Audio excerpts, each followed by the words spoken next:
Good evening. Buckles Lock coming to you.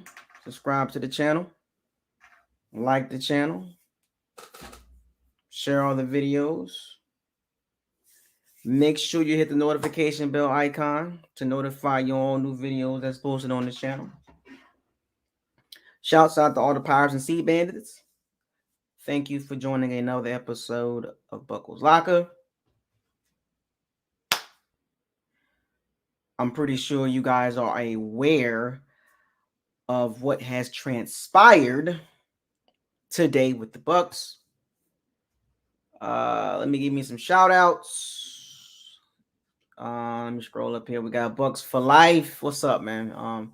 Sandoval 813, Asian Boy 407. You wish what up, man? Desmond, what's good with you, man? Mr. Everything Bucks. CJ, what's up, man? Perry, Tampa sports fan. Paddy 39. So where shall we start, right? um let's start with Jason Light, right? He's doing what he's supposed to do as a GM, and we'll get into the details and everything of the contracts in a little bit. Hey Eli, what's up, man? William Tick 757. I used to live in 757. Rip easy. What's up, man? So today's free agent signings today was fun to actually and if those of you that's on Twitter, I was the one that was tweeting from the Buckles Lockers Twitter page, and I'm gonna be a little bit more on that side as well. So interact with me on Twitter as well. But I was making a lot of tweets today, being funny, having fun with the free agency, and enjoying all the moves across the free agent market. Some teams got stronger, some teams got weaker, some teams stayed in neutral. Some, you had teams that take care of their own guys. But all in all, it was a pretty fun day for me. I enjoyed, especially, and I'll get into this in a little bit as well. Listening to the Saints and last night, and I'll detour for a second. Last night, what up, Wounds? Last night I was up a little late last night, and I came across Panthers channel. Man, me being curious, I'm starting out with the NFC South, of course, and the Bucks, of course, and it was a Panthers channel, and they had a Texans fans on there, and they had a Saints fan on there, and they was going at it. And I'm gonna get into that topic as well. We'll talk about that in the next hour. Within the next hour. So these are some of the things I'll be talking about. Hopefully everybody enjoyed your day. Hopefully you enjoyed today's free agency. Day one is done. Now there still can be moves made, but for the most part, today is done. Wednesday, the contracts become official. Like I told y'all last week, free agency starts today, and I told y'all it was gonna get wild. But let's start with the Bucks, of course. Most important thing to do. You heard me. Look here. It started out like, now we got the Tom Brady news, right? Then it started out with Alex Kappa getting a deal with the Bengals. It was like, oh, Alex Kappa gone. Like I'm like, oh, here we go. Like, all right, see, here we go. And you knew the Bucks had to address the O-line, whether it's through free agency or via draft, trade, whatever, right? We already knew that. So when Kappa got signed, a lot of us wasn't surprised. Of course, a little sad, but for the most part, a lot of us kind of like figured that we was going to lose somebody, right? I mean, there's no way he was going to be able to keep everybody. And I'll get into that topic as well, which I don't agree with, keeping every single body, bringing back the same exact team. So it's good that what makes teams good, they're the ability to adjust year in and year out, right? Trying to roll with the same roster kind of gets stale. You know what I'm saying? And some positions you just have to let walk and let them go get paid. And some positions you want to keep your core guys, right? Your key guys, right? And you mix it with the veterans, right?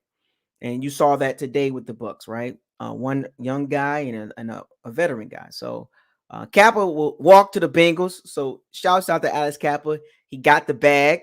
So can we get some hand emojis to Alex Kappa? He earned it, right? I mean, can we give in the chat room? Can we give Alex Kappa some love? I know we kind of gave him some hard times his first 2 years, 3 years, but hey, he worked his tail off. You know what I'm saying? He let's give him some love, man. Like, let's not, just because a Bucs player goes to another team, that doesn't mean that we got to start hating on him. Look, he going to a great team, so let's give him a hand. Come on, man. Let's give it up, man. Let's not do that now. We got to support the guys that were homegrown. Now they ventured off somewhere else. By all means, none but love. But let's not act like we just bougie and forget you was trash anyway. And you know what I'm saying? Because when he was with the Bucs, it was like, oh, it was top 5 O-line. And so he was a part of that, right? So let's not do that. Let's get a man some love. He got some money set for life. Look where he was drafted. Look where he came from. So Jason Licht, you gotta give a shout out to Jason Licht. Is remember, he does some bad things, but he's also done some good things, right? So, it's not all bad with Jason Licht. Just, I don't have him at the very top. You know what I'm saying? But he found Alex Kappa, and his first couple years were learning years. It was a learning curve. And it took him a second, it took him pretty much all 4 years to actually get to where he was. His first couple years, he was a turnstile pretty much, almost, right? And we all saw that, when he got drafted. His rookie year, second year, and even his third year, he was just struggling. And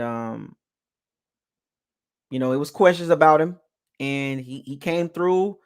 This past year, he got better, in the run blocking and the pass blocking.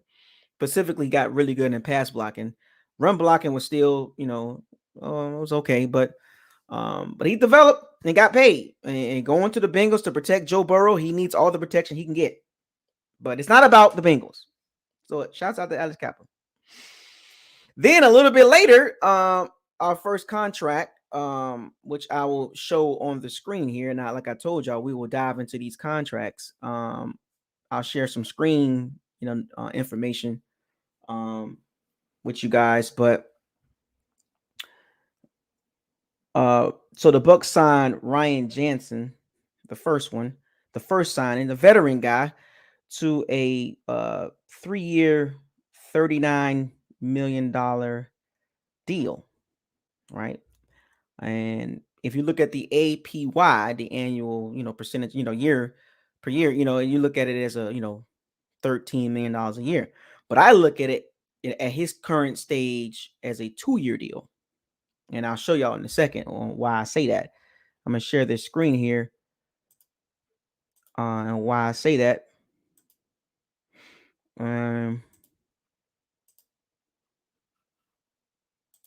So there we go. We're going to make this large. So as you can see, with Ryan Jensen's deal, a 3-year, 39. This is on Spotter Track, by the way, so you can check this out as well.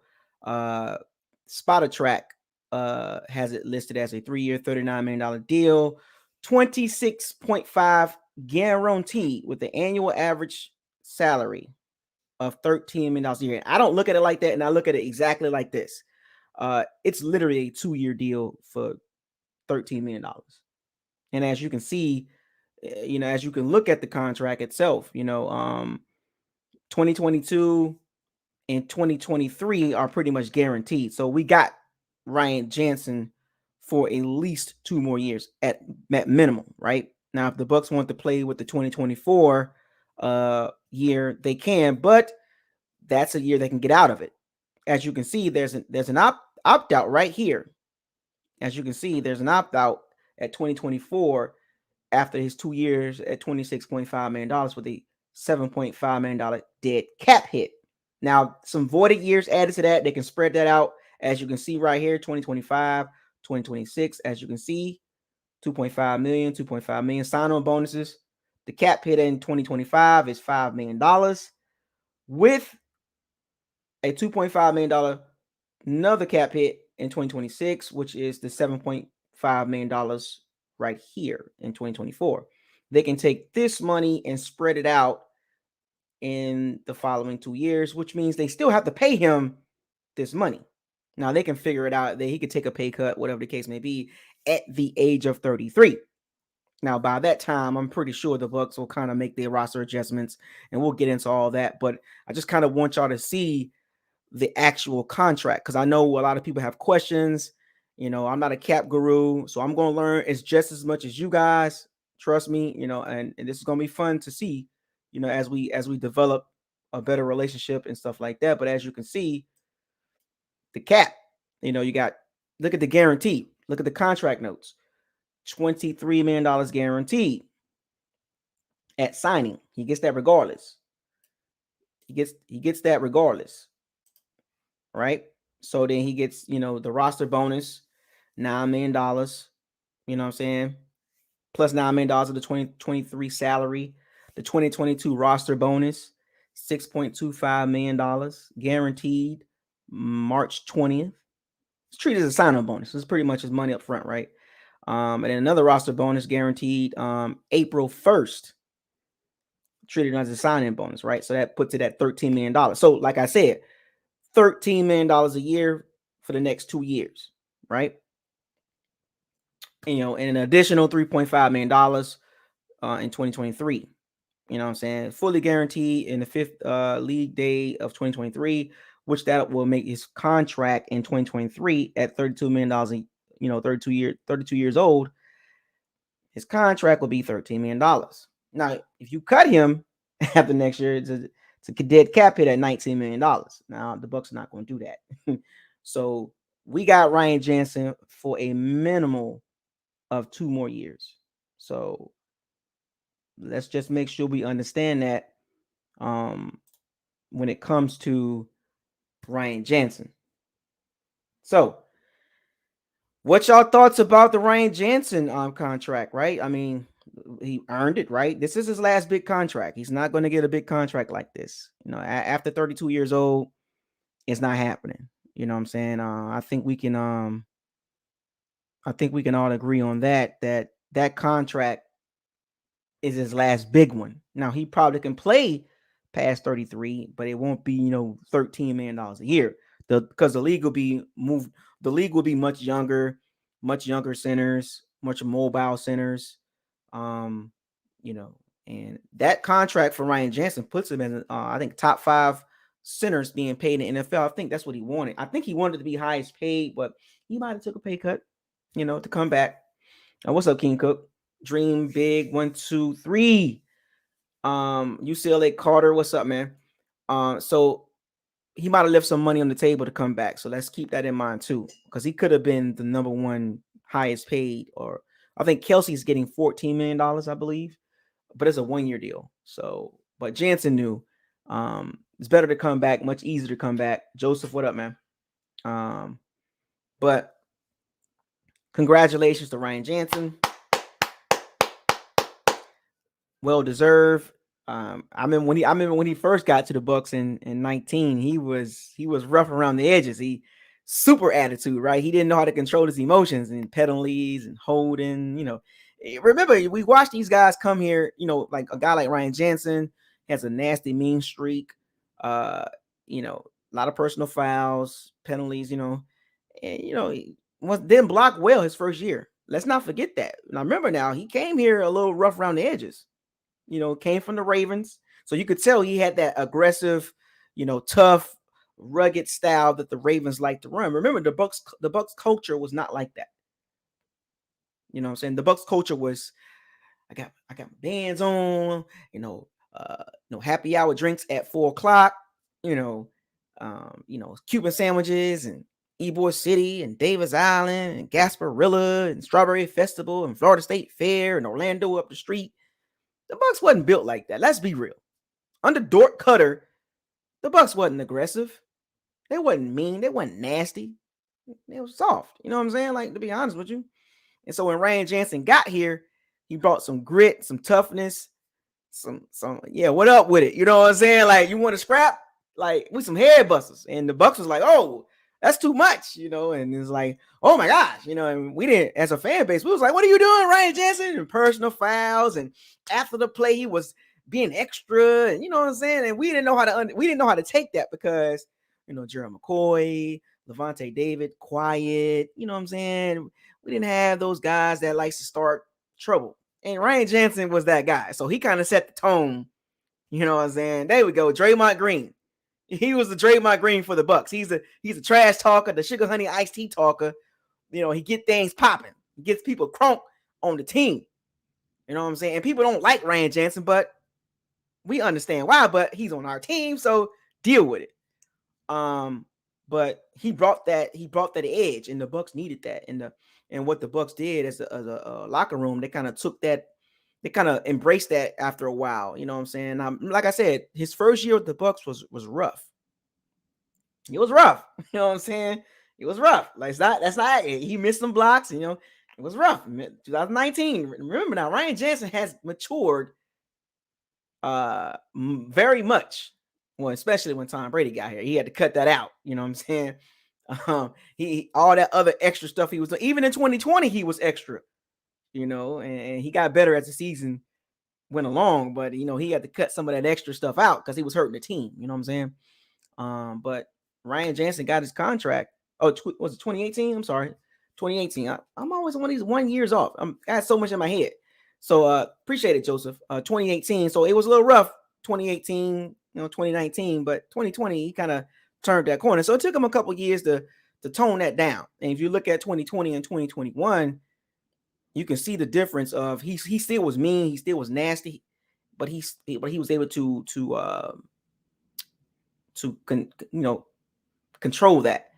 And Brady did help, help that situation because Brady saw he was a good guy, but he just was extra.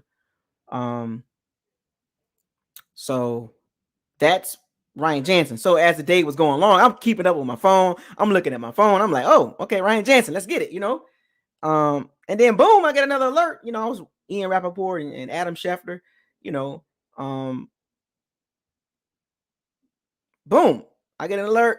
Carlton Davis back. I'm like, and I'm watching everybody else doing their thing. I'm like, okay, what's next for the Bucs, right? Is it Fournette? Is it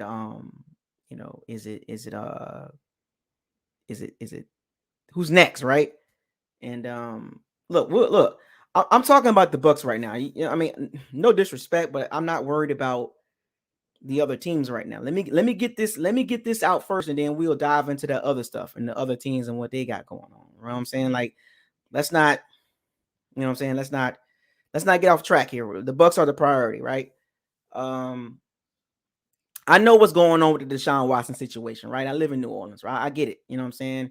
He interviewed and all that stuff like that. He turned down some teams, and I get it, right? You know, he's interviewed. He's going to interview with some more teams tomorrow. Yada, yada, yada. Seahawks, you know what I'm saying? Probably, you know, the Seahawks is one of them, you know, more teams, quote unquote. So yeah, we'll get to that. But the Bucs signed Carlton Davis, and we're going to look at his contract too. I want to share this screen here.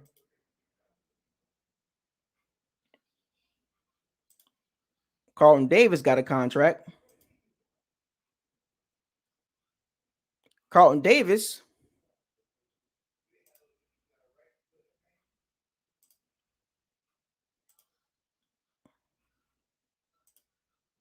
All right, so Carlton Davis, they don't really. This is Spotty Track. They didn't update their site yet, but Carlton Davis got a 3-year deal, $45 million, $30 million guaranteed. How I look at it is a 2-year deal for $30 million.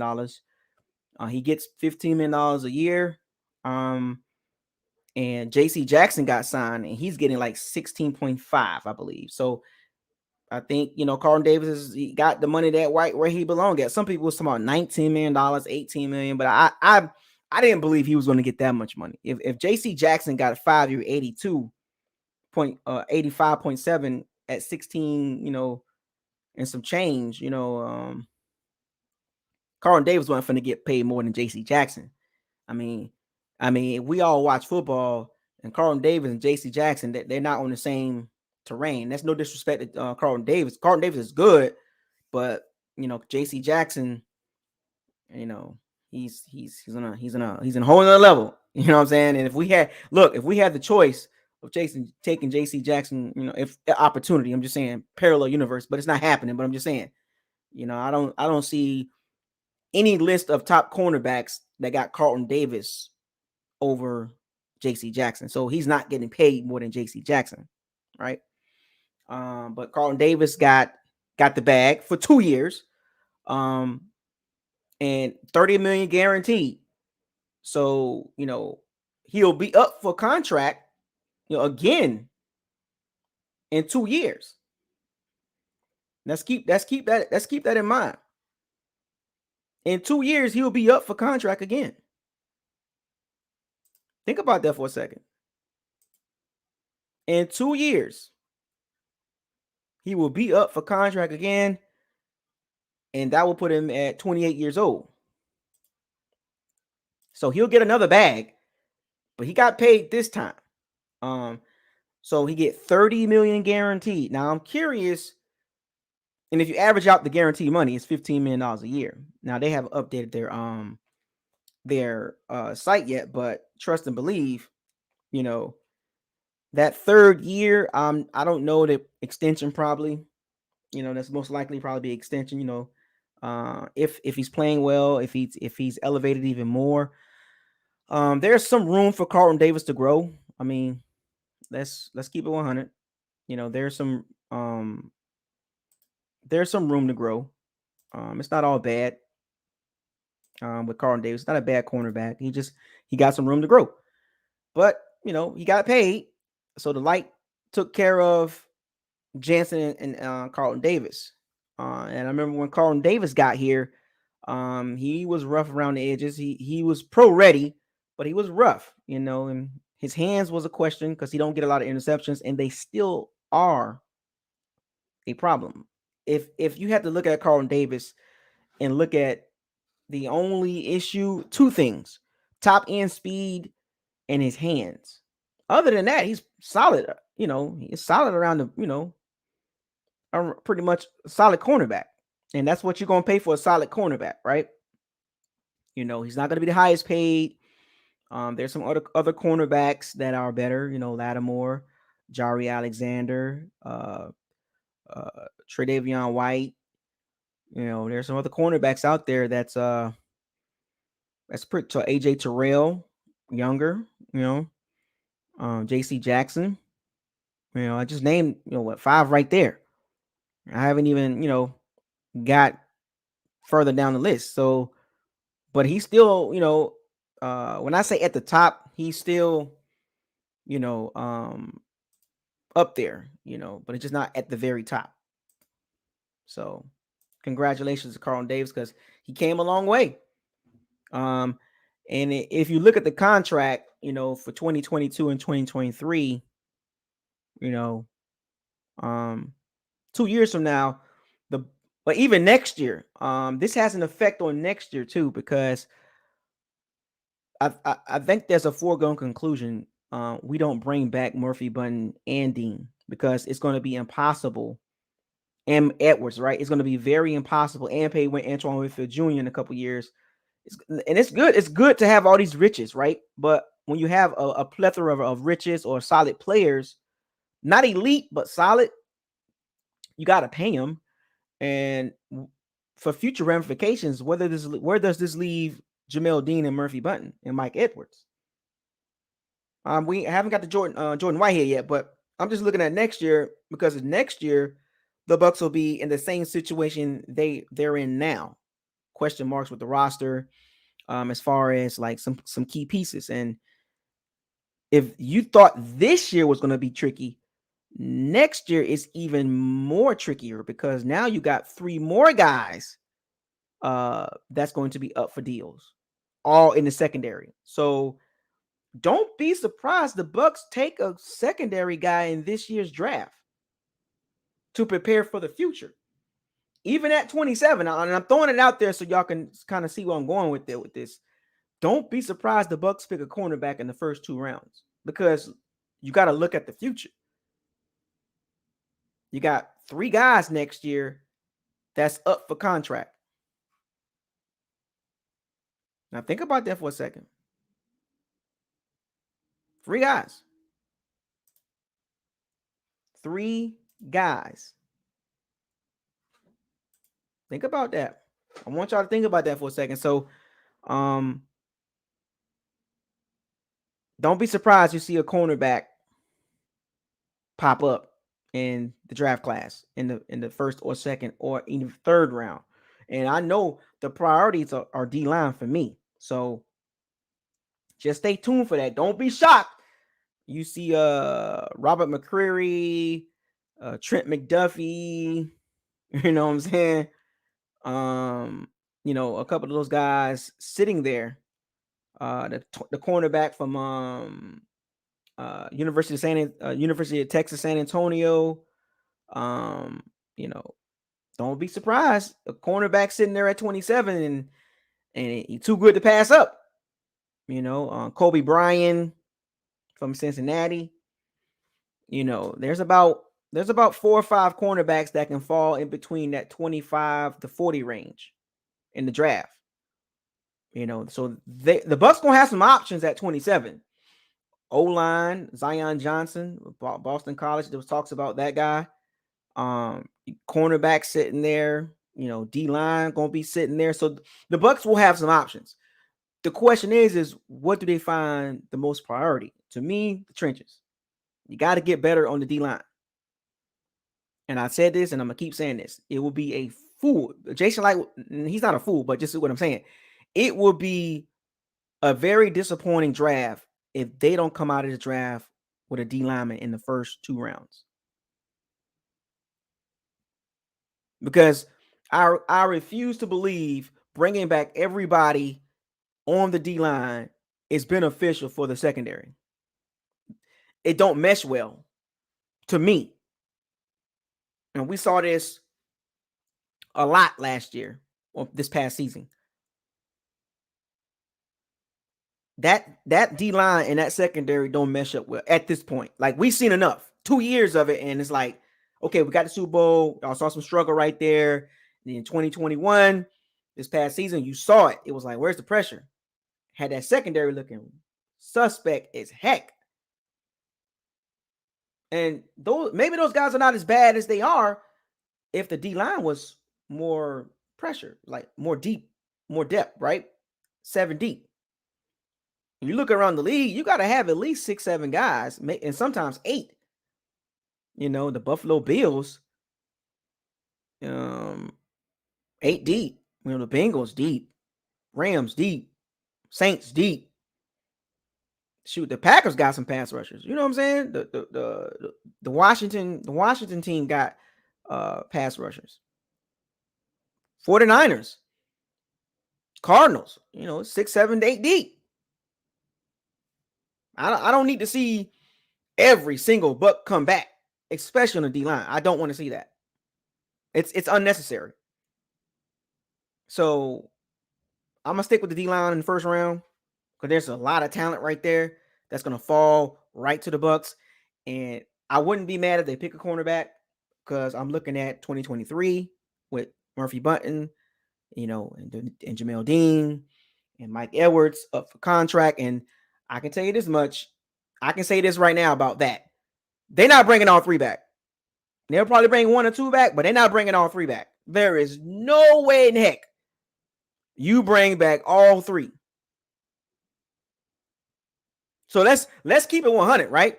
As I transition off this solo rant, but it's going to be very impossible to bring Murphy Bunting, Jamel Dean, and Mike Edwards back, along with Carlton Davis contract. I haven't seen one team in the NFL do that. All 4 guys under multi-year deals. Every single starter under multi-year deals. All over $8 million. Unless they all 3 of them take pay cuts, we ain't bringing all 3 back. And this going to probably be our last year with all 4 of those guys on the team together. We'll probably keep, one or two of the 3, but it's going to be impossible to bring back all 3 of them next year. Murphy Bunting, Jamel Dean, and Mike Edwards. Impossible. It's a contract. What if all 3 play good this year? Foregone conclusion, 2 of them good. But I got a feeling the Bucs can probably squeeze in a Murphy Bunting and Jamel Dean, or a Murphy Bunting and Mike Edwards, or whatever combination you want to use. But I don't see all 3 of them coming back alone. Of course, we got Carlton Davis and we got Antoine Winfield Jr., who's going to be coming up for a contract soon. So those are the 2 guys that got the contract today. Ryan Jensen and Carlton Davis. And I know some people talking about, is Ali Marpet coming back? I don't know, and I would not bet on it. I'm gonna stay away from that because I'm gonna let that man be. And if you want Ali Marpet back because Brady back, versus you want Ali Marpet back and the team because the team want him back, you gotta being selfish. Brady coming back, but you want Marpet to come back for the team, not because one guy. Remember, I'm a team guy first. So, but Ali Marpet, as of right now, is retired, and I don't see any signs of him. And give him some time. Let him chill, let him breathe, let him relax, let him chill. Right. So don't pressure him to come back. And he's not the type of guy that's going to break into pressure either. He's very solid. He's very grounded. So pressure from the media and from fans, we sit in the stands, right? We don't know how that man feels emotionally and physically, right? So, and mentally. So the pressure you trying to put on him to come back, it ain't gonna work with Ali Marpet. That man gonna make his own decisions. It is what it is. You know what I'm saying? You can get mad all you want to. If he don't come back, don't get mad. And if I catch you getting mad, I'm gonna get on you. I'm gonna get on you for that because that's selfish. Because you're not thinking about the player, you're thinking about yourself as a fan who literally sits in the stands. Don't do that. Be a fan. You know what I'm saying? Be a fan. You're not a teammate. Be a fan. It's a big difference. You're not Ali Marpet, so don't pressure the man to come back. Let the man stay retired. Let him enjoy himself. Give him a couple weeks, couple months, and if he comes back, he comes back. Right? That's as simple as that. That's like Tom Brady. He retired. He thought about it. Gave him about 40 days. And he was like, "All right, I'm gonna come back." Alec and Ali Marpet can do the same. It's a possibility. The probability is not high. The possibility is there, but the probability of that happening is not high. You know what I'm saying? But if it does, great. But I'm not pressuring him. I've kind of let that go, and I'm not even thinking about it. Really, to be honest with you, I just brought it up because I saw it today. Now we got to get Ali Marpet back. Oh, come on, guys. Give the people a break when people retire. You know what I'm saying? Come on now. Let the man relax. Yeah, come on, man. But other than that, I'm gonna turn it over to my Pirates and my Sea Bandits. I'm gonna open the locker room up for a little bit. Not fully, but just enough. I'm gonna open it up a little bit. For the next 30 minutes. I gotta talk to my daughter before she starts her homework and her dinner and all that stuff. So, and it's still daylight outside, so I might want to go work out. So, the link is in the locker room. The locker room door is open. I cleaned up. The locker room is open, so feel free to come in and y'all know the rules. I don't have to explain the rules. Got about 30 minutes, so and whoever comes in, I'll let them in, but one by one. I'll find a closer for today too. So I'll identify a closer today. So, and we'll see how that works out too. So another coach to close the show. So The door is open. Feel free to get in, and I'll just keep rambling about free agency. Now that we got the locker room open. Um, so what's your thoughts about now? We can talk about now we got the Bucs news out the way. I know we can talk about more Bucs stuff, but I'm pretty sure there's a lot of people that want to talk about other stuff. You know what I'm saying? The link is in the link is in the chat room.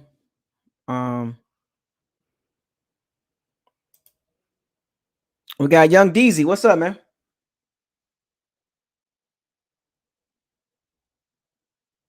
I I can't hear you. I think you're on mute. All right, talk now. Mm-mm.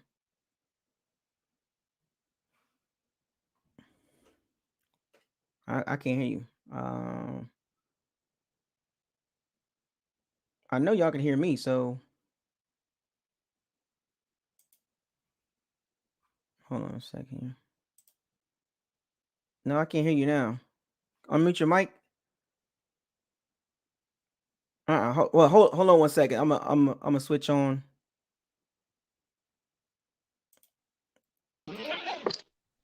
Yeah, Young Deezy, fix your mic because I can hear Tab. What's up, Tab? Hey, what's going on? Yeah, so we can't hear you, Young Deezy, but I can hear Tab just as fine in my headphones. I can't hear you. I think you're on mute. What's up, Tab? What's up? What you got? Man. All right, I was looking at this, like all this stuff today about the return signing free agents. I want the fans to understand these guys did not come back for a hometown discount. They got what they would have gotten on other teams. Just keep that in mind. But at the same time, and I want to shout to Alice Kappa for getting this money. Sometimes when players leave for big money, that shows that you did a good job drafting. You can't keep everybody. Right.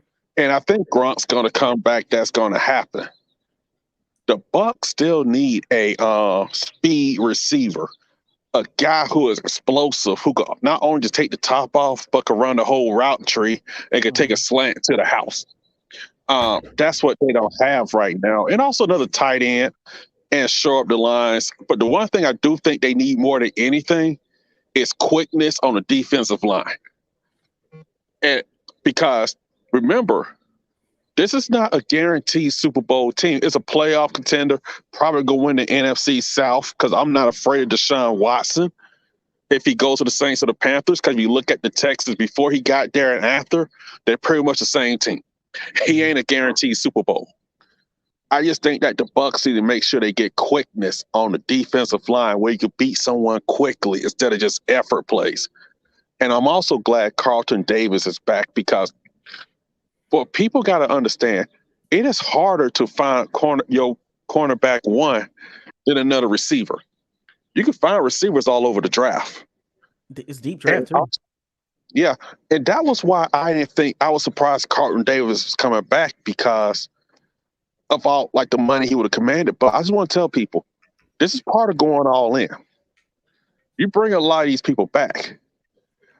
Who are you going to bring on the outside who can help you out? Because there's no guarantee people are going to take less money in hopes of winning a Super Bowl. It's no guarantee. And I just think that the draft is really important for this team because they're going all in. And there's no guarantee. It's like people saying because Brady's here. Okay, what if he retires next year after this season? You can't make your decisions based on him being there. The man's 45 years old. What if he becomes Peyton Manning his last year in Denver or Brett Favre's last year in Minnesota? It can't happen because he's 45 years old when the season starts. So I just want people to understand that, hey, it may not be bombs away, but this team should be a playoff team. But there's still some things that they need to add to the team. Like the quickness, more cornerback depth, and some receivers who are explosive.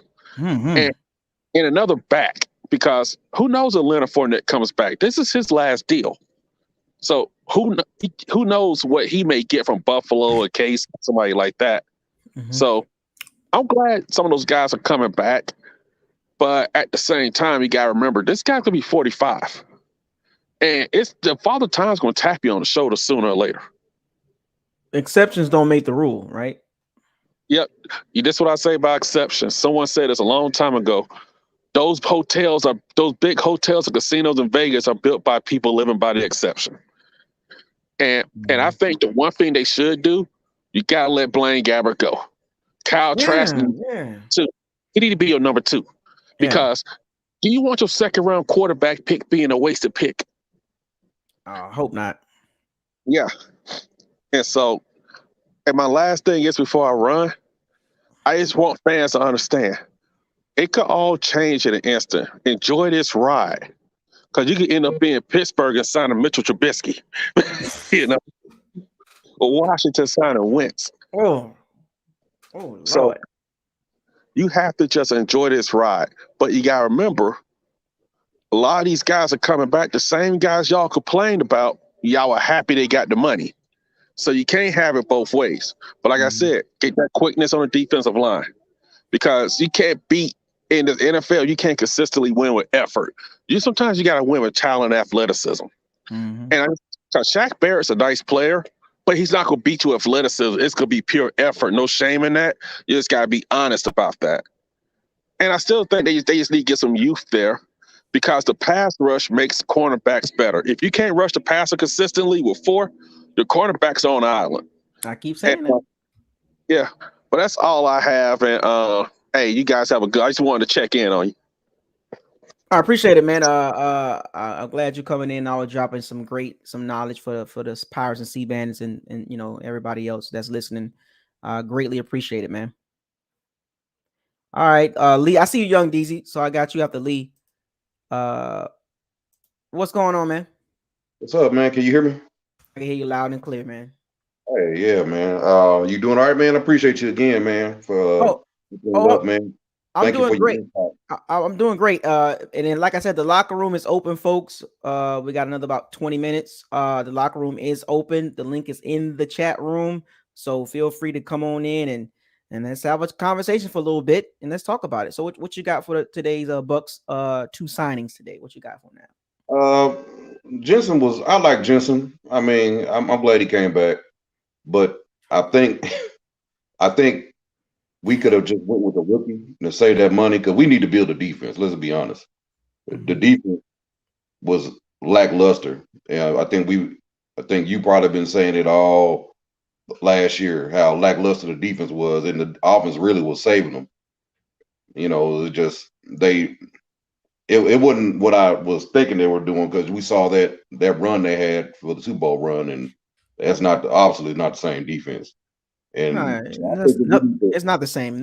I don't know why people keep they'll look at the physical part of it. Oh, it's the same exact players. Yes, physically, I get it, but it's not. I'm thinking more of continuity. You know what I mean? Right. And the secondary they stepped up. Is in some of the play calling from Bowles that was great, but we didn't see that in this year. But so I'm like, in my opinion, I think we need to build a defensive line. For one, we don't have a defensive line. We just got Vita Vea. That's all we have. And so we need to build the defensive line. We need some pass rushers always. Pass rushers make the whole defense. I ain't gonna lie.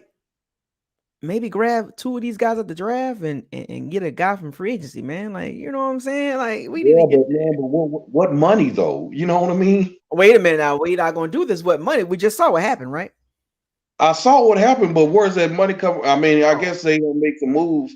So now I can show you how they do it now. I mean, I can literally pull up the website and just all I gotta do is in the drop down, click on restructure, and you'll see if they restructure these contracts, it frees up X amount of money. Well, I didn't. Well, they only ones I know they restructured was Vita.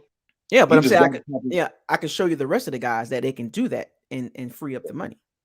Oh well, there's gonna have to be a lot of restructuring done. I mean, because basically it's Super Bowl or bust. That's what it is. We back to that now. Last year I was like, nah. No one. If everyone talking about we'll just have a good team. No, it's Super Bowl. That's what it is. We back to that now. Yeah, we back to that. Brady here. He ain't here just because he loves playing football. He here to win a championship. What did he say? Unfinished business. Unfinished. I mean, it's Super Bowl or bust. I mean, if you put that in their mind, this ain't no building. We kicking the can. We did what the Rams. Rams did what we did last year. They went all in with Matt Stafford, threw all their money. Forget them draft picks. Let's go win. We need a quarterback. We quarterback away. But we're not a quarterback away. We are ways away. We at it again. Super Bowl of Bucs. We need running back. We need a tight end. We ain't got no tight end. Well, Gronk come back. If that, I hope. Maybe, maybe Sue could, even Sue, because Sue stays healthy. So he actually had more snaps than needed defensive lineman. So we have to be very careful, especially with this schedule. I get it. You want to keep your guys, you want to keep the exact same team, but you have to be careful because if you look at the schedule, these teams are obviously going to be much younger, more explosive, and much more of a challenge because last year's schedule was yesterday's price is not today's price, right? Like last year's schedule is not this year's schedule. That's people, please understand that. It's not gonna be a walk. It's not gonna be a walk in the park, to the Super Bowl. It's not gonna. I'm letting you know that right now. I love my Bucs, but that schedule is brutal. It's gonna be totally different. I was actually hoping we get J.C. Jackson. I mean, I ain't got no problem with Carlton, but he's not as explosive as J.C. Jackson, right? And if we gonna play him, he got hands and he fast. He's faster and he got hands. Right, but hey, wait a minute. Maybe one of those corners they could develop pretty quickly. I mean, there's not a cornerbacks with a lot of speed coming out the draft, so that's a possibility.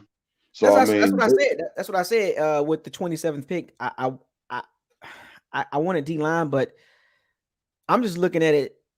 I wouldn't be surprised if a cornerback just sitting there, McDuffie, Robert McCreary, Andrew Booth Jr., and we pluck them because if you look at next year, Dean and Murphy Bunting are up for contracts. They up. And Dean get hurt. Murphy Bunting is one of them type of hurt ones too. So I mean, man. But I'm not in the boat where say we need to bring Eric back. I don't feel like that. I think we need to get younger, more explosive. That's what I think. More explosive. I think the offensive line gonna be fine. People might be afraid of losing Kappa. Well, Ali Marpet retired, that hurt. I'm concerned. Like, if you're not concerned about the interior, you tripping. Well, I'm concerned, but I mean, Brady get that ball out fast, right? But look at the schedule, man. I'm gonna keep going back to that. But I mean, you see the D lines, the Bucs got the Bucs on the O line, and everybody's gonna point at the interior of the Bucs O line. I'm telling you, I see it already.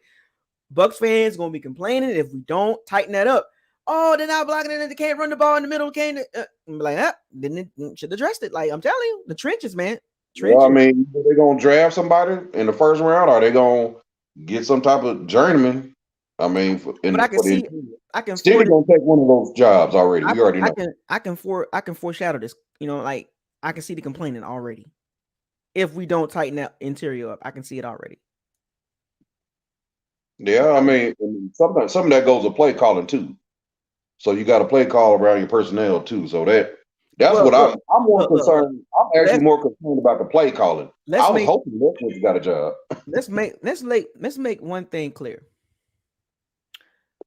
We saw this team for 2 years. Let's not act like this is going to be a brand new Ferrari. No, it ain't no Ferrari. Oh, we're gonna have a whole new play sheet. We're gonna have a whole new system. It's a Lincoln Town. What you got is what you got now. We know what we got. You know what I'm saying? We know the players now. Let's not act like, yeah, we got everybody back and it's gonna be brand new. No, I'm not. I'm not even thinking on that level. I'm thinking we need an explosive receiver. You know what I mean? Because if we gonna go into the season, start the season, Godwin ain't gonna be ready. No, he's not. So it's like we need someone explosive. I mean, we can't rely on Perriman and Grayson. I mean, they showed up for a few games, but we can't rely. I'm not betting on that. I'm not betting on that. Nope. And Scotty Miller disappeared, and when you would thought he would have been growing, but I mean, also we had AB, so he took those snaps from him. So you got to have him on the field. So and now we got we need to have Gronk back, but we don't have no tight ends. Okay, Kevin Brady. I get Brady is the only one, right? He's the only one on contract, right? Mm-hmm. Yeah, so it's only Brady.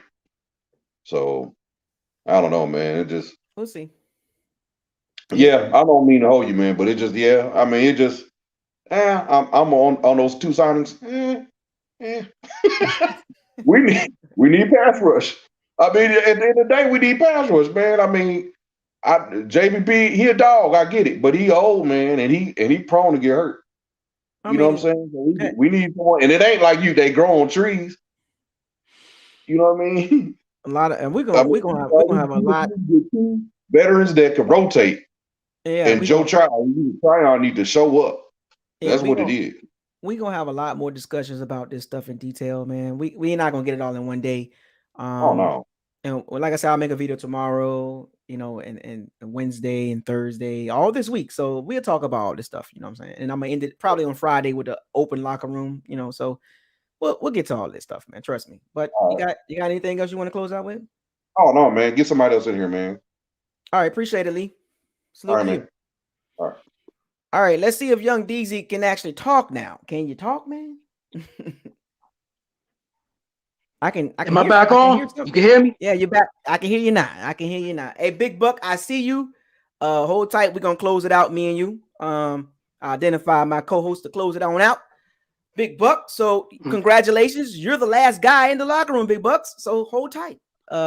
Young DZ, what's up? Not much. Yeah, my camera acting a little janky right now. So I mean, hey, it is what it is. But yeah, man. Yeah, man. The sign is up. The Jansen one kind of caught me off guard a little bit because I know he was asking for a big bag. But in the Carlton Davis one, man, I'm not mad at that one. I would have preferred us to go after somebody like a J.C. Jackson or somebody. But I mean, it's all good. I think with those two signings, I think now when the draft comes, we're going to be more focused on the trenches. I really believe that it is because I mean we got to replace Sue. And we got to replace William Golson. If they don't put Anthony Nelson up there to replace William Golson, I mean, I would like that. But other than that, though, I mean, yeah, we got to replace Sue. So I know you ain't big on Anthony Nelson. I know. But see, I think that he'll be better if they put him on the line than put him on the outside edge because he's not explosive. Well, you know what I'm saying? Make him a 5 technique, That's what I'm. Yeah. I would rather see that than to put him on the edge. Yeah, because he's very stiff. Right. Man. Get him at 280, 290. You know what I'm saying? Like. Right. But no, Isaiah, I got a question for you though. It's 2 questions. One is about the draft. Mm-hmm. All right. So I stick on the trenches, and I'm with you on that. Let's just say first round. Pick 27, and Devin Lloyd is still on that board. Do we pull that trigger, man? Do we pull that trigger if he's still on that board? So because Levante getting up there in age now, and we're gonna need another linebacker in a couple years. I'm just saying. Now here's a unique thing about that situation, and I saw the numbers on Devin Lloyd at the combine. That wasn't great. So was Darius Leonard numbers wasn't great either, right? But we seen that if you watch college football like I do, Devin Lloyd is a complete linebacker. Yes, he is. He's a beast, and whoever doesn't pick that guy in the first round before we do. Now, if he drops all the way down to 27, which I don't think that'll happen, but me neither. I'm just speaking hypothetically. Hypothetically, if he's sitting there, bruh, you know what I mean? That is a top 15 talent, dog. Like, God dang, like, I'm just saying, like, it'll be hard for I really believe even Jason Licht will probably be like, he's on our board and he was high and he got down to 27. Yeah. Holy crap. Like, so I'm with you on that. It'll be a hard decision to make. And I don't know if he'll pull the trigger, but it'll be something to really think about. Because if that was to happen, hypothetically speaking, and we know during our draft day party, which we're gonna have, and that's happening, oh man, I'm gonna stop eating. I'm gonna be like, oh, what do we do? Like I don't know. Like I get the Devin Lloyd, pick, but I see pressing needs right now. If you're trying to win right now, because if you're gonna pick Devin Lloyd, you got to put him on the field now.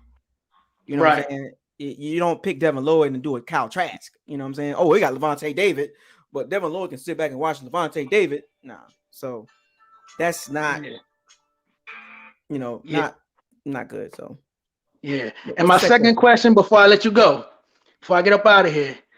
So the second round, whether it's O-line or D-line, if the two running backs, Kenneth Walker and Breece Hall, are still there, when it's time for us to pick number 2, do we pull that trigger and get our back for the future? It'll be like the situation with a couple years ago, right? In the second round with Jonathan Taylor, J.K. Dobbs, Swift, and all those guys that was in the second. They all went in the second round, early second round. We're late in the second round, so for us to get Walker or Breece Hall, we're gonna have to go up to the top of the second. We have to give up draft capital to get one of those guys. You know what I'm saying? I'm gonna be real with you. You know what I'm saying? Like, if you don't think neither one of them will fall? Not that far. They won't fall to the bottom of the second round. They had good combines, solid combines, second round type numbers. Because the running back value has decreased, but that Breece Hall pick, man, I'm a big Breece Hall fan, and whoever gets that guy, man, he's similar to Jonathan Taylor, man. I'm telling you. Look, if the Bucs say Spiller, you like Spiller? Give me Breece Hall, Kenneth Walker. I saw them more. I saw them perform better in big games. Whoever get those two guys, there's some solid running backs. And now there was there was some talk about the Bucs liking Jonathan Taylor really good. And if he would have dropped to the Bucs, they probably would have picked him. I don't know, but if they really want a running back, you have to maybe trade back into the second, or trade up in the second round to get a running back. But there's a lot of running backs kind of after Breece Hall and Kenneth Walker. There's a lot of running backs that's kind of in the same box, like Zaire White, James Pierce, Cook, Pierce, Damian Pierce is nice. All those they all in the same box, James Cook, but the two that stand out is Walker and Breece Hall. So well, all right, man. Let me go ahead and get up out of here, man, and keep cooking, brother. I appreciate it, man. Young Deezy, baby. All right, man. All right. So I'm gonna bring in Big Buck, and I'm gonna bring in Tick 757. And we're gonna close it out with Big Buck. So I'm gonna bring both of y'all in, but we're gonna close it out with me and Big Buck. So we're gonna let Tick 757 give us something. What's up, Tick 757? What's happening with you, man? What's happening, man? I used to be in the 757 for a couple of years. That's right. Yeah, already. Where you at in the 757? I'm in Newport News, Virginia, baby. Bad news. Bad news. You already know. What, you uptown or downtown? I'm uptown, Denby. Let's go. Mike, the home of Mike Tomlin. Yeah, I know. The home of Mike Tomlin. Yeah, Denby. I know it, Denby. I used to roll out. Come on. I mean, I'll let you on the insight. When I used to get off work, I used to even on the weekends, they call it 757 or 7 cities. Yep. And I'm not going to go in details, but I was in every city. Let's just say come on. I was bouncing around like I was in Suffolk and Chesapeake. Yeah, across the water.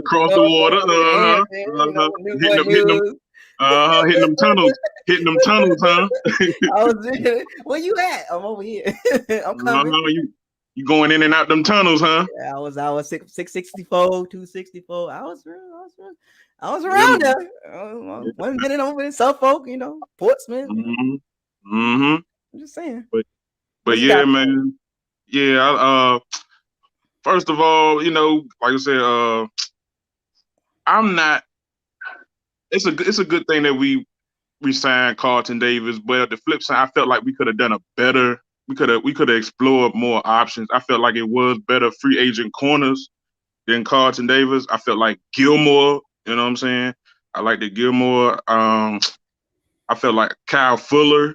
I liked him over there. And the main corner I really wanted was Dante Jackson. Somebody fast. You know what I'm saying? I needed that speed. We can either stick him inside or outside or whatever like that. But like you said, I agree with you 100%. The number one concern of our defense is the inside. We need pressure from that inside. You know what I'm saying? Like, we gonna be fake. We got a brutal schedule. Whether we got a brutal schedule this upcoming season, and we're going to get some big time quarterbacks: Patrick Mahomes, Lamar Jackson, Joe Burrow. Oh my God! Let's keep going on, man. Look, hold on. And if we need a chance. Wait, hold on. Let me say this real quick. I'm glad you brought that up, and I'm gonna say this real quick. You don't see no Jacoby Brissetts, no Jalen Hurts, no, top tier, no Justin Fields, top tier QBs, exactly. Wentz, Carson Wentz is on there. Aaron Rodgers, A-Rod.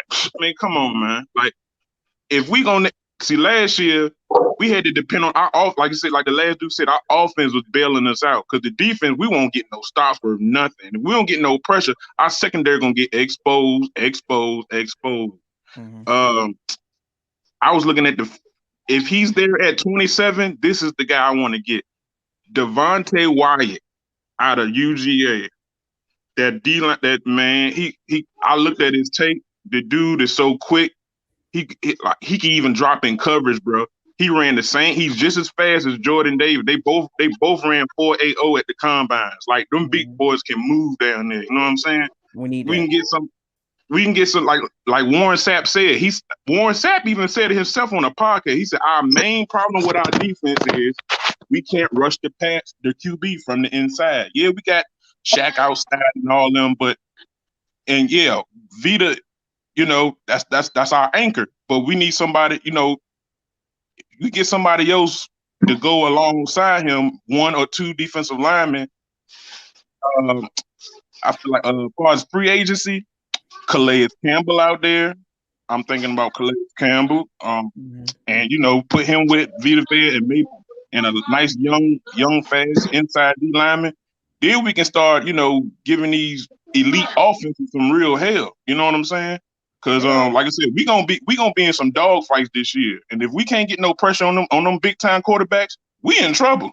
Oh yeah, no. Well, not only in trouble, you're gonna score 30+ points again. That's what I'm saying. That was the story about us. You had to at least get 30 points to beat us. You know what I'm saying? But this year we gonna have to like I said, we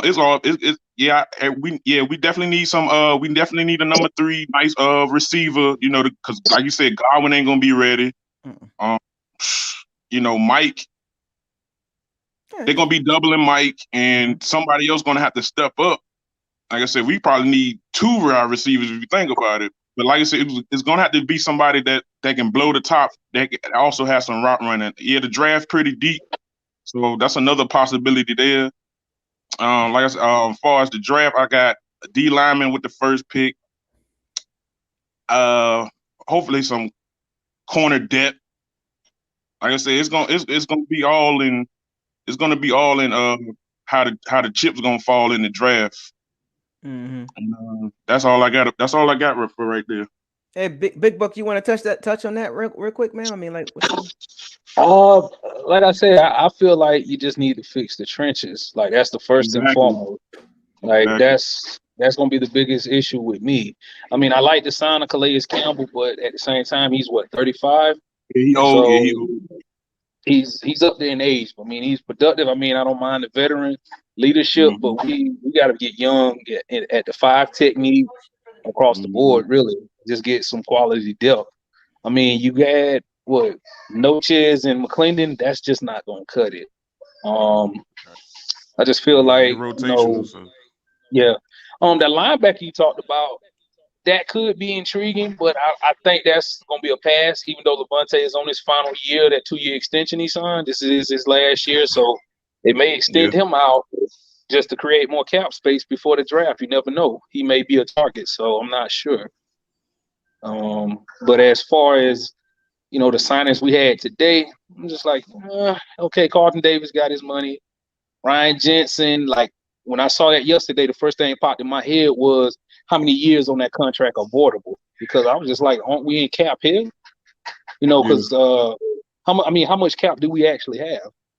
I don't know. I know we in the negatives as far as last time I checked. Mm-hmm. I mean, like I said, I'm just like I said, I'm eager to see how this plays out. But the question is going to come up: who's the two guards going to be? Because, like I said, that schedule we have, that's going to be very important. I mean, and I'm not knocking our offensive line, but I do believe that Brady's presence made them look better. But I still don't think they can block that well because he gets the ball out so quick. Like he can go through his progression pretty quick, and it just looks like he's not there protecting him because, like as Isaiah pointed out yesterday, 5-4 against teams with a solid front seven and admirable coaching. I mean, 5-4. That means something. I mean, you just a game above 500. Let that sink in, and then now a first place schedule. You ain't got no bad coaching. You either dealing with a first or second year coach or a veteran coach on this schedule. I mean, do I dare say? I mean, I don't judge me because I'm about to say this, but we'll have Atlanta come out of nowhere and do something in their second year under that new coach. Their coach they had, I think his name's Smith. Where have they come out of here and do something? Yeah, Arthur Smith. Where have they make a leap? I mean, it could be possible. I'm not saying anything is possible, but receiver wise, man, we don't have it. Scotty Miller can't run the route tree. Godwin's not going to be ready week 1. Right. Who's the other guy? Grayson and Bernard Perriman. All they are speed guys. All they can do is get downfield. That's it. And then if Gronk is not going to be there, who's going to command the middle of the field? Oh yeah. So it's a lot. Like I said, fix the trenches. And to add to your point about the guard situation, you know what I'm saying? It showed in that Ram game, and prior to that, prior to the last 2 years, it showed in them Saints games. Oh my God! Like, I don't know what it is about the Saints, man. I mean, yeah, they know us. They in the division, but the way that they just had their way with us defensively is just. It got to be corrected, man. It got to be corrected. They have a solid front seven. I mean, there's no way around it. Like any team we play that has a solid front seven is going to be a long day. And then you in a position where most of the time when we play teams with a front seven, how many points did we put up? Did we even put up over 24 points? Let that sink in. Because the first time we played the Saints, how many points they put up? 24? 27. 27. And your average the year was what, 32 points a game? You averaged nearly 32 points or so a game? Almost, yeah. And then not to mention you got beat, shut out at home against them with no quarterback, no head coach that calls the play call, but yet you couldn't even get in field goal range. Let that sink in. So I mean, imagine what these other teams looking at when they got the whole back end of the season and playoffs, the game plan with that. So, I mean, and then you're missing your two guards. Like, I just don't. I hope they know something that we don't know. I brought this up earlier. Look at the front sevens the Bucs going to face this year. Rams again. Pittsburgh, Cincinnati, Saints twice. Oh God! Hey, Dallas, if they keep everybody, that's a nice front seven. Right. So the Bucs. Michael Parsons wasn't Michael Parsons when we played him week 1. That is true. It's gonna be a daunting challenge with this schedule. But 757 Tick 757. You got anything else before I close the show out with Big Bucks? No, sir. All I got is go Bucs, man. We gotta let's see what Jason Licht got up his sleeve, man. Hope he can gather up something, man, and make a nice run. Oh yeah, looking forward to it, man. Appreciate you coming in and dropping some gems on there with us and coming in the locker room and enjoying it, man. Yes, sir, man. Appreciate it. Y'all be safe. You too, man. All right, man. So, Big Bucks, as we close this out, it was a fun day. But I will say this, and this is another, a little shout out to another Florida team, the Jacksonville Jaguars. Oh my God! Oh, they are loading up. They just dropped another. One of my best friends. One of my best friends is a dad. They just dropped another bag. They dropped another bag on Zay Jones, the Raiders receiver. Zay Jones. I just saw that. I think that's what my notification was. Yeah, he dropped another bag. But did you see how much Kirkland got? 84 million.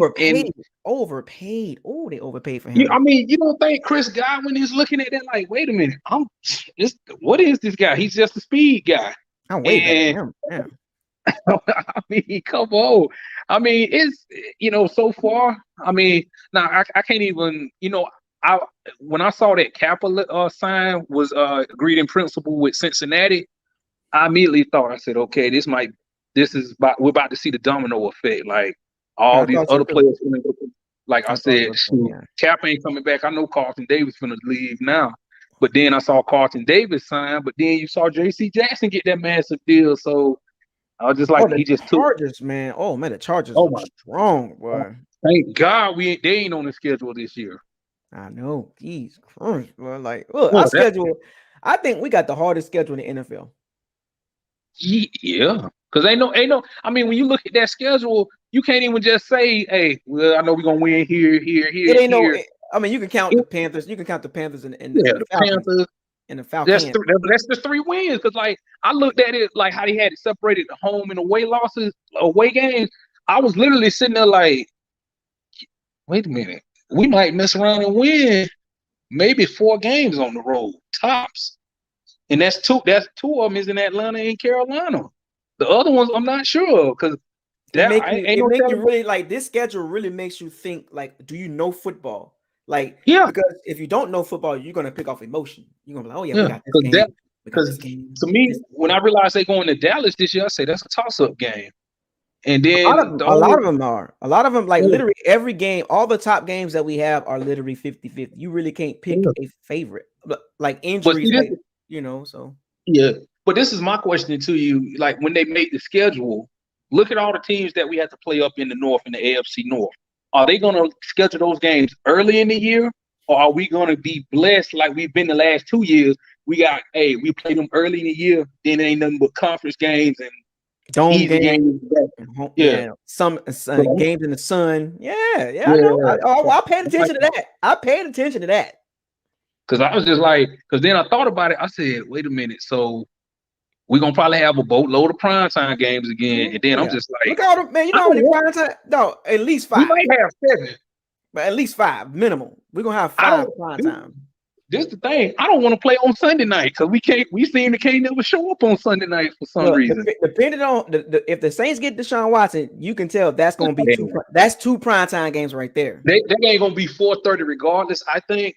Well, America's game of the week. Well, so what basically if the Saints get Deshaun Watson or the Aints, it'll be one game will be American game of the week, and the other will be primetime. And push come to shove, if they do us dirty, they may, since we got Dallas this year, they may do it like how they used to do Atlanta and New Orleans. It'd be a Thursday night game just to make it interesting. But the Chiefs will be a primetime game. The Rams gonna be a primetime game. The Packers gonna be a primetime game. Dallas gonna be a primetime. That's gonna be your Sunday Dallas gonna be a primetime game. The Saints gonna be a primetime game. That's 5 right there. Pittsburgh, that's gonna be game of the week at 4:30. I literally gave you 5 Sunday night, Monday night, or Thursday night games. Think about this. You have the Thursday night game. You have the Thursday night game, so that'll probably be like the Panthers or somebody. So that's 6 right there. We ain't even talking about the Thursday night game. We're gonna be on TV a lot. Just make sure we perform. It's gonna be embarrassing. I don't want to get embarrassed. That's all. But I wanted the Saints so bad. I want the Bucs to beat the Saints so bad. Oh my gosh. Oh my God. I mean, it was just they have had our number for a while, and that one time we beat them. That was the important one, but it was just like how we got beat. I mean, they beat you up. Don't forget about the Bengals and the 49ers on the schedule and the Cardinals. Oh, I didn't even think about that. Bruh. I'm trying to say. This is the thing. I can see them scheduling the 49ers late in the year, but the thing is that if San Francisco gets hot again at the end of the year, that's when I don't want to play them. I don't want to run into no hot team. San Francisco is so rough. They so aggressive. They so man, and the Bucs don't play well against powerful teams like the Saints. They don't play well against powerful fronts. They fold. Like we literally saw this for the last 2 years with Rams and the Saints. We literally saw the Bucs fold against powerful fronts, powerful teams. They just powerful. We're gonna beat you up on both sides. You know what I'm saying? And the Bucs don't do good against powerful teams like that. Aggressive, strong, deep, hungry, good secondaries, good fronts. The Bucs just don't know what to do. Like they just, what do we do? Like, let me ask you, since you're talking about secondary, with Carlton Davis getting paid, what does that mean for Jordan Whitehead? Is he off the contract, or you just feel like you can replace him with Mike Edwards? I think that's another reason. I think that's another reason why they haven't jumped at Jordan Whitehead yet, because we got Mike Edwards. Mm-hmm. Because do you have to jump? Do you have to jump for Jordan Whitehead when you got Mike Edwards? You know what I'm saying? That's the thing, though. All of them are going to be free agents next year, because you got Carlton back for the next 3 years, but next year Dean and Edwards are going to be up. Their contracts are going to be up. So are you going to go into the draft and have their replacement? Or are you going to approach it from the draft? That's why I said don't be surprised they do that this year. Either the first, second, or third round. Don't be surprised that they address that secondary in the, just thinking of foreshadowing. They thinking ahead. If they pick a cornerback, they thinking in the first ahead. round Or second or third. They're thinking ahead. But there's no way you can't address the trenches. There's no way in the like that first pick, it has to be one side of the ball in the trenches. That first round pick at 27. It's like a no-brainer. It's like, come on, man. Like, no-brainer, man. Like, what are we doing? But now I've seen mock drafts where they talking about they're gonna take a receiver. They're gonna take Williamson from out of Alabama. I'm like, that don't even make sense. You don't even know if he's gonna be ready for week 1. Bro. I mean, you have to take either that dude out of Boston College, that guard, or you take the best interior D lineman on the board at that time. Like you just have to. And then in the second round, I think you flip a cornerback, or you go another offensive lineman or defensive lineman. That's got to be the pick, in my opinion. I mean, I prefer defense the first 2 picks, and then third pick you address the offensive line again. It's gonna be a look. I see. Hey, Corey, I apologize, Corey. I gotta go in actually a little bit, because I got my daughter had called me earlier. That was my daughter calling me.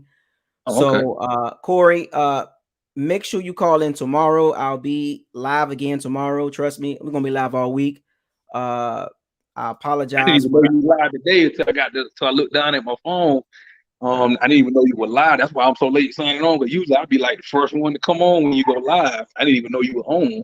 Yeah, I apologize, Corey, from Nashville, but please call in tomorrow. We're gonna get it in tomorrow, and as soon as you call in, as soon as you dial in, I'm gonna bring you right in. You know what I'm saying? Once you say zoom in or zap in, you know what I'm saying, I'll bring you right in. But yeah, you got anything else you want to bring up real quick for in this live show?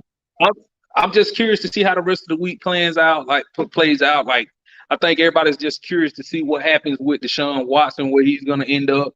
And I'm curious to see what the Colts are going to do at quarterback. Are they going to – because I don't believe Jimmy G is going anywhere. It just – I don't think it makes sense for Jimmy G to get traded. I mean, if you're San Francisco, just keep him and say, hey, it's going to be an open competition with him and Trey Lance just to boost Trey Lance's morale. But Jimmy still will be this week 1 starter. I mean, the man basically got you an interception away from being able to get in the Super Bowl for a second time. So, but like I said, I'm just curious to see how the rest of this week plays out and see where people sign. So, I'm just curious if we're gonna sign anybody else besides our own players. So, I wouldn't. Well, we'll talk about it tomorrow. Okay. Appreciate you coming on, Big Buck. Oh, no doubt, man.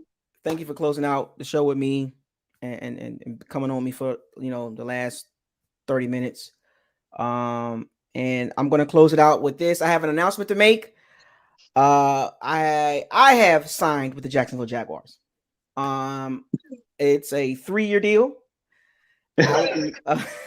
I will be hosting their football stories and news, and I'll be talking about that. I'll be on their platform. It's a 3-year deal for $45,000. Part-time host. So the Jacksonville Jaguars dropped the bag on me. I want to announce that. Hey, I'm not mad at you. It's Florida, no state taxes. I'm just joking. I'm just joking. But that being said, I want to shout out to all my Pirates and Sea Bandits. Shout out to everybody coming into the locker room today. We got more to talk about this week as we move forward in free agency. I enjoyed today's conversation in the locker room. Stay tuned for Friday when the locker room is wide open, when we are 6, maybe 10 deep. Let me see if I can get something like that going. 10 deep. And I have a moderator and a co-host at the same time. So look, that's Friday.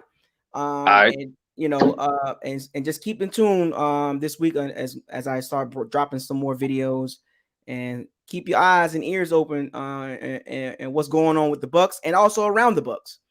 So with that being said, I want y'all to fire those cannons, seize the day, raise the flag, hashtag no risk it, no biscuit, hashtag bombs away, hashtag facts over feelings, hashtag stay humble, hashtag what does your eyes tell you, hashtag probability versus possibility, and hashtag we back on it, folks. Super Bowl or bust. Yes, sir. That's the new one. Buckles Locker out. Deuces.